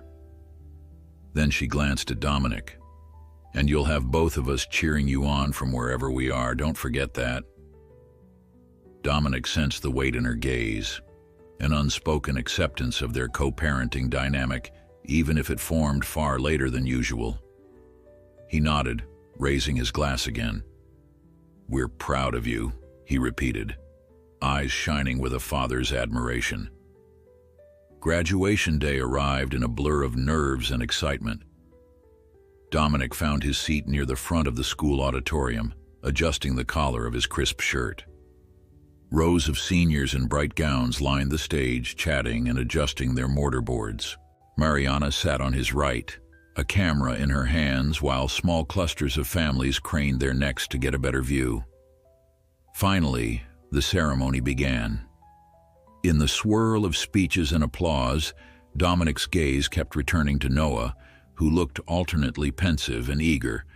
He remembered how, just months ago, he and Noah had met under the strangest circumstances. Now he was here, celebrating one of the teen's biggest milestones. His eyes prickled with unexpected emotion. When Noah's name was called, Dominic stood and clapped with an energy he'd rarely shown. Mariana snapped photos frantically, and the auditorium thundered with applause. Noah stepped onto the stage, accepted his diploma, and flashed the crowd a grin that teetered between pride and disbelief. Dominic's chest felt like it might burst. This was the boy he never knew he had, stepping into adulthood right before his eyes. He refused to let regret overshadow the moment. They had found each other in time to share this success, and that was all that mattered now. Afterward, the hallways filled with hugging families, balloons, and cameras. Dominic navigated through the throng until he found Noah waiting by a trophy display. The teen's mortarboard sat askew, and a few classmates came by to pat his back or offer quick congratulations. Mariana soon joined them, hugging Noah tight. Then she stepped aside, allowing Dominic space. At first, father and son exchanged an awkward grin, as if uncertain who should speak first. Then Dominic pulled him into a firm embrace. "Congratulations, graduate," he said, voice thick with feeling. "I'm so proud of you." Noah let out a shaky laugh. "Thanks, it's still sinking in." Mariana stepped in, handing Dominic her camera and instructing them to pose. Dominic complied, resting an arm around Noah's shoulders for a photo. The camera flashed, capturing a moment neither had foreseen at the start of the school year. As Dominic studied the digital preview, he felt a quiet sense of wonder at how drastically life could change in such a short span. That night, they reconvened at Mariana's apartment for a small gathering of Noah's friends from school and robotics. Dominic observed from the sidelines, marveling at how seamlessly Noah interacted with everyone. No trace remained of the guarded volunteer who'd first handed out programs at the gala. While the others chatted and laughed over pizza, Dominic took a moment to step onto the small balcony. He gazed at the city lights, thinking about Westbridge, about the plane tickets he'd soon book, and about the echoes of an old life that had once revolved around solitary ambition. A soft shuffle behind him drew his attention. Noah appeared in the doorway, diploma in hand. "Thanks for coming," the teen said. "I know it sounds weird, but I'm glad you're part of this." Dominic turned, placing a hand gently on Noah's shoulder. "I wouldn't miss it for the world," he replied. "Let's celebrate your next big adventure." They shared a quiet smile, father and son on the cusp of a transition neither of them could fully predict. But for the moment they chose celebration over worry. Tomorrow would bring other challenges: packing for Westbridge, navigating goodbyes, learning how to maintain a connection across state lines. Tonight was for the present, for raising plastic cups in a modest apartment, for cheering a milestone that signified both an ending and a beginning. In that humble glow, Dominic recognized how profoundly life had shifted. He had discovered not only a son, but also a sense of belonging he never realized he craved. And in the hush of that realization, he understood it was only the first step of a far greater journey. Summer arrived with a heady mix of excitement and apprehension. The days stretched long and warm, filled with final preparations for Noah's departure to Westbridge. Between orientation packets, housing forms, and a dizzying array of immunization paperwork, he barely had time to breathe. Dominic felt the whirlwind too, but he reminded himself that every frantic phone call, every rushed errand, was a sign that Noah's future was taking shape. As father and son navigated this last stretch together, they both noticed how the weeks seemed to slip through their fingers, a countdown to when Noah would board that plane and move states away. One lazy afternoon, Dominic invited Noah to his penthouse under the pretense of helping plan your dorm essentials. In truth, he simply craved time together. They spread out a notebook on the coffee table, listing everything Noah might need: bedding, a mini fridge, cables for his gadgets. Occasionally, Dominic tossed out some extravagant suggestion, a top-of-the-line coffee maker or a 3D printer, and Noah would chuckle, shaking his head as if to say, "That's too much." Yet Dominic enjoyed testing those boundaries, learning the edges of Noah's comfort. Each easy laugh felt like proof that they'd outgrown the caution of their earliest encounters. "Are you bringing any mementos?" Dominic asked, sliding a pen across the page. "Photos, personal stuff?" Noah shrugged. "I don't have much. A few snapshots of Mom, some robotics medals, maybe a couple of knickknacks Mariana gave me. I guess I never got used to collecting things." Dominic nodded thoughtfully. "I know the feeling. My place is pretty bare. Still, I hope you bring whatever keeps you grounded. College can be overwhelming at first." A flicker of apprehension crossed Noah's face. "Yeah, I'm worried about that. Everyone keeps telling me I'll meet people, but I'm not exactly the most outgoing person. What if I don't fit in?" Dominic reached over and squeezed his shoulder. "You'll find your way, and you'll have me, Mariana, your friends from high school. Just a call or text away. You're not alone." Noah's gratitude showed in the way he softened, offering a small grin. "Thanks, I'll remember that." They continued scribbling items until the list sprawled across several pages. Eventually, the conversation drifted to daily life at Westbridge: clubs, part-time jobs, whether Noah wanted to join any engineering societies. Dominic recounted stories from his earliest business ventures, describing how he'd relied on the kindness of mentors and the thrill of late-night brainstorming sessions. They spoke for hours, losing track of time until the skies outside the windows glowed with the molten hues of sundown. That same week, Mariana organized a small gathering at a local park to celebrate Noah's scholarship and say farewell before he left for orientation. She chose the spot carefully, an open, grassy space bordered by trees, complete with old wooden picnic tables. Noah's robotics club friends came, as did neighbors who'd watched him grow from a shy kid into the young man heading off to college. Dominic arrived early to help set up, which meant wrestling with a stubborn, collapsible table and fiddling with cheap plastic tablecloths. He wasn't particularly skilled at such tasks, but he took direction willingly when Mariana barked instructions like, "Fold it the other way, and don't let that corner droop." Despite her brisk tone, Dominic could sense she appreciated his presence. Once guests trickled in, the atmosphere turned festive. People chatted beneath the rustling leaves, passing around paper plates piled high with potato salad and barbecued chicken. Noah fluttered between the groups, accepting congratulations with an almost bashful smile. At one point, Dominic caught him standing alone by a tall oak, staring into the distance. He walked over, lightly tapping the teen's arm.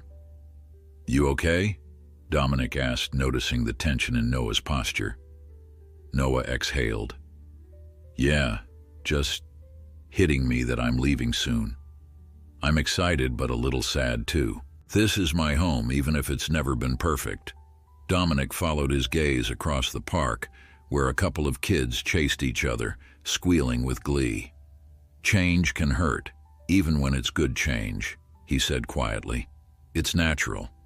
But home isn't just a place, it's the people who care about you."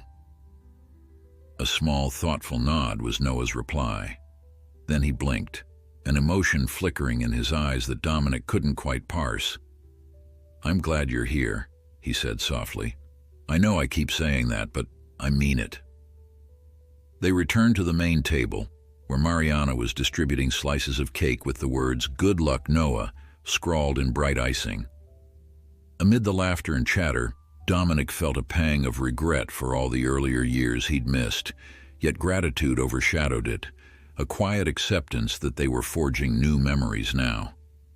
He helped clean up when the sun dipped low, hauling garbage bags to the park's edge with other volunteers. By the time they parted ways, Noah looked ready to drop from exhaustion, but he also wore a peaceful smile. A few days before Noah's scheduled flight, Dominic found himself walking the aisles of a store, scanning items off their dorm checklist. They decided to tackle the shopping as a team, each pushing a cart through a sea of bedding sets and mini lamps. Noah insisted on the basics, no unnecessary frills, and Dominic tried to respect that. Still, he slipped a few extra convenience items into the cart when Noah wasn't looking, mentally vowing to remove anything that might overwhelm him. They ended up sharing a laugh near the electronics section when Dominic recommended a high-end wearable health monitor, and Noah retorted that he didn't need a device to tell him he was stressed. He could figure that out on his own. At checkout, Noah gazed at the total with wide eyes. "This is insane," he muttered, guilt twisting his features. "I can't believe we're spending this much." Dominic gave him a reassuring smile. "Think of it as an investment in your comfort. Besides, I have a feeling you'll be pulling some late nights studying. A few creature comforts won't hurt." A subdued nod was Noah's only reply. Once they'd loaded the bags into Dominic's car, the teen turned to him in the parking lot, shoulders sagging. "Thank you," he murmured, "for all of this. I don't know how to repay you." "There's nothing to repay," Dominic said firmly, pressing the trunk closed. "All I want is for you to do your best at Westbridge and stay in touch. That's payment enough." Noah's eyes flickered with relief. They drove back to Mariana's place in a companionable silence, the trunk packed with dorm supplies. The entire scene reminded Dominic of families he'd seen on TV, parents helping their kids move to college. He never thought he'd have that experience. Yet here he was, near the end of a journey that had begun with a chance encounter at a charity gala. Finally, the day of Noah's departure arrived. He would fly to Westbridge alone, since orientation was for incoming students only, and the college provided airport shuttles straight to campus. Dominic had offered to come along, but Noah gently insisted on doing it the official way alongside peers who were also stepping into this new life chapter. Nevertheless, Dominic and Mariana insisted on driving him to the airport, determined to see him off together. They navigated the early morning traffic in Dominic's sedan, the trunk stuffed with suitcases carefully tagged for airline check-in. Noah sat in the back seat, fingers drumming on his knees. The tension in the car was palpable, a sense of finality that wrapped each of them in anxious silence. When they arrived at the terminal, Dominic pulled the car to the curb, where a brisk wind whipped at their clothes and threatened to ruffle the stoic exterior they all tried to maintain. Mariana, tears already brimming, enveloped Noah in a fierce hug. "You call me every day," she said, voice trembling. "I mean it. I want to hear about every mishap, every success." Noah managed a damp-eyed laugh. "I will. Promise." Then softly, "Thank you for everything, for being there when Mom was gone." She swallowed thickly and stepped back, letting Dominic move forward. Father and son faced each other, the bustle of suitcases and hurried travelers swirling around them. Dominic reached out, resting a hand on Noah's shoulder. He searched for the right words, but nothing felt sufficient. Finally, he squeezed gently. "Remember, this isn't goodbye," he said, voice low. "We'll video call, text, whatever you want. And if you need me, if you ever need anything, don't hesitate to ask." Noah nodded, blinking rapidly. "Thank you," he managed. "I wouldn't be here without you. It's still surreal." He hesitated, then pulled Dominic into a quick, firm hug that surprised them both. "I'll miss you," Noah whispered, so quietly Dominic almost didn't catch it. Dominic's throat tightened. "I'll miss you too. Now go show them what you're made of." With that, he let go, stepping back to give the teen space. Noah wiped at his cheeks, then grabbed the luggage handle and angled toward the automatic doors. He waved a final goodbye, a half-smile trembling on his face. A second later, he vanished into the crowd of travelers, swallowed by lines and security checkpoints. Dominic stood there, a wave of emotion hitting him. He felt Mariana's hand on his arm. Together, they lingered at the curb, watching planes roar overhead. There were no fireworks to mark this milestone, just the steady hum of airport life. Yet to Dominic, the significance was overwhelming. He'd gained a son only to let him take flight toward independence. The paradox ached, but he took solace in knowing that, unlike before, this time they were parting on good terms. No secrets separated them, and no distance could change the fact that they were father and son. When the car finally pulled away from the terminal, Dominic kept his gaze fixed on the airport's glass facade, silently urging time to pass quickly. He didn't want to lose the connection they had built. He couldn't help smiling a little, imagining Noah stepping onto campus with the same spark of curiosity he'd shown at the museum, the robotics lab, and every place where he'd discovered his potential. Yes, he had to let Noah go, but his heart had never felt so full. For weeks after Noah's departure, Dominic felt a subtle shift in the rhythm of his days. The penthouse seemed especially quiet in the mornings, a silence that used to soothe him, but now reminded him of absence. He caught himself checking his phone more often than usual, hoping for a new message. When the phone did buzz, he'd drop whatever he was doing to read Noah's words. Sometimes the texts were breezy, descriptions of orientation events, glimpses into dorm life. Other times they held a shaky vulnerability, little admissions that adjusting was tough. With every exchange, Dominic sensed how determined Noah was to find his footing, and each small milestone filled Dominic with a mix of pride and longing. He discovered new ways to stay present. The two began a weekly video call, each standing at a different corner of the country, but managing to feel almost like they were in the same room. Noah gave Dominic whirlwind tours of his dorm, pointing the phone at half-unpacked boxes or new acquaintances waving from bunk beds in the background. Dominic, for his part, tried to keep their talks from becoming forced interviews. He let Noah lead, simply showing support when the teen vented about complicated class schedules or that first bout of homesickness. Sometimes Dominic would recall a memory of that summer with Camille, some silly moment he had never shared before, and watch as Noah's face lit with a wistful interest. Bit by bit, they were weaving together a tapestry of family stories that had been missing for so long. Mariana also remained a quiet but steady presence. She'd call or text Dominic whenever Noah mentioned struggling with a new challenge. Though she trusted Dominic's role now, she still checked in, asking if he'd heard from Noah and whether they should coordinate a care package. Dominic appreciated her collaboration. Their rapport had come a long way from that initial wariness. He saw it as living proof that people could form a supportive unit even under unconventional circumstances.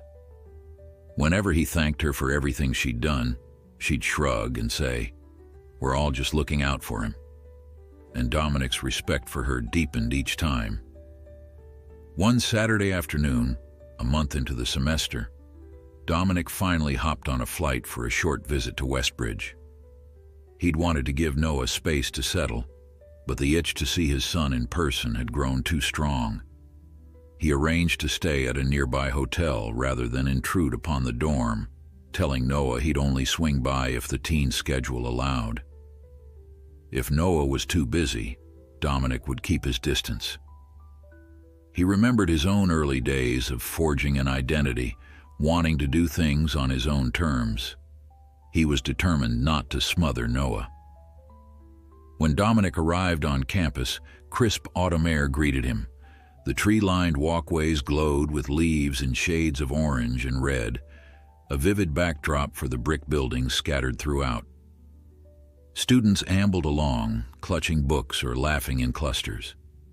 Dominic texted Noah that he was in the main quad, standing by a wide sculpture shaped like an abstract gear. In less than 10 minutes, he spotted a familiar figure hurrying over. Noah wore a dark hoodie with the Westbridge emblem, his face breaking into a grin the moment he saw his father. They met near the sculpture and Noah dropped his backpack, giving Dominic a quick hug. "This feels so weird," he said, sounding excited. "Like two worlds colliding. I'm glad you came." Dominic patted Noah on the back. "I promised I'd visit. How are you holding up?" "Good, actually," Noah replied. "Classes are intense, but I like them. I joined a robotics club, and they're letting me test new drone ideas. My roommate's cool too. He's studying computer science." He paused, looking Dominic up and down as if confirming he was really there. "How about you? How's work?"